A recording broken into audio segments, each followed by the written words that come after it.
Speaking of young people who could benefit from hearing common sense conversations, let's discuss this Columbia insanity.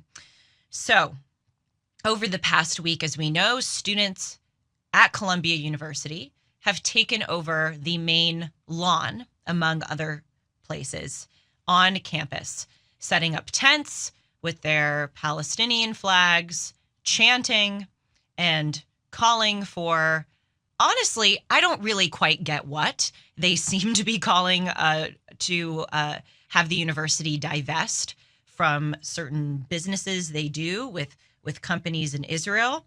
They chant these kind of cryptic things about genocide and the university being silent and complicit. And of course, as we know, thanks to entities like Prager and others who send people out to take videos on Columbia's campus, when you actually ask these individuals some specifics about what they are advocating for or what they believe or what river and what sea, they have absolutely no idea how to respond. So yesterday, the president of Columbia University, in a rare moment of actually trying to enforce consequences for behavior, said to students, if you don't clear out from your encampments by 2 p.m. Eastern, you will either be suspended or you will not finish the semester in good standing. Well, unsurprisingly, the students did not clear out by the 2 p.m. Eastern deadline yesterday at Columbia. And by the way, just a quick note, I am here in New York City right now. That's where I am broadcasting my guest hosting. And I'm here in New York City because I have gone up to Columbia and taken videos of what is going on there. I'm heading back there today. I'm looking to find a bulletproof vest in the meantime. If anyone in the New York area knows of a place to get one or would be kind enough to lend me one so that I can go there relatively unscathed. But I have been around that campus. Unfortunately, I'm not allowed inside the campus because they check student IDs. But the outside of campus, as I talked about on the show yesterday, and as you can see on my YouTube channel, was absolutely radical, crazy, insane, and sobering. So they didn't clear out yesterday, these students.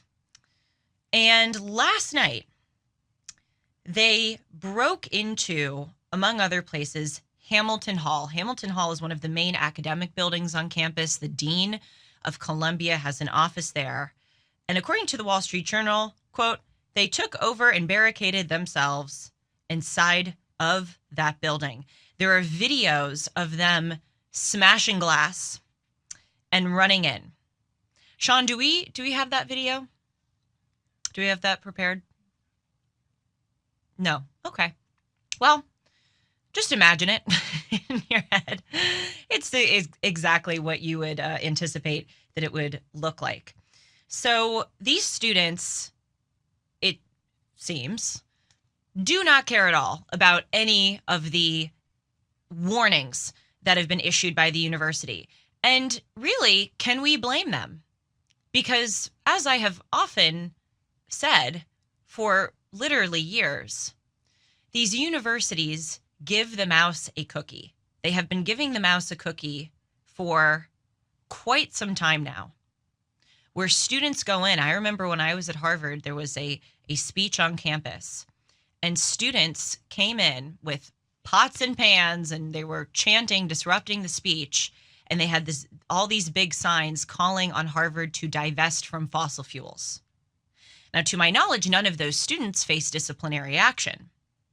In fact, in many cases, those students aren't even given a slap on the wrist.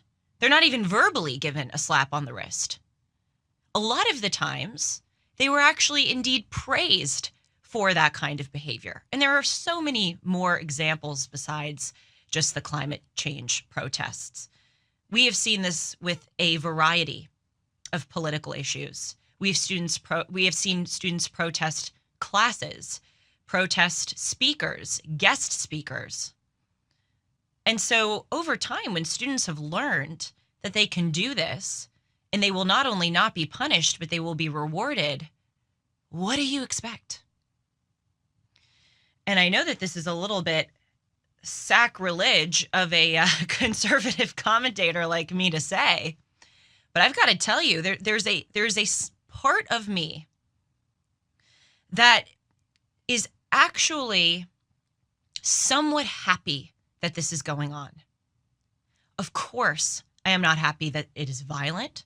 I am not happy that students like the one who I spoke to yesterday, the senior at Columbia University, feel so unsafe and indeed are so unsafe that they cannot go to class.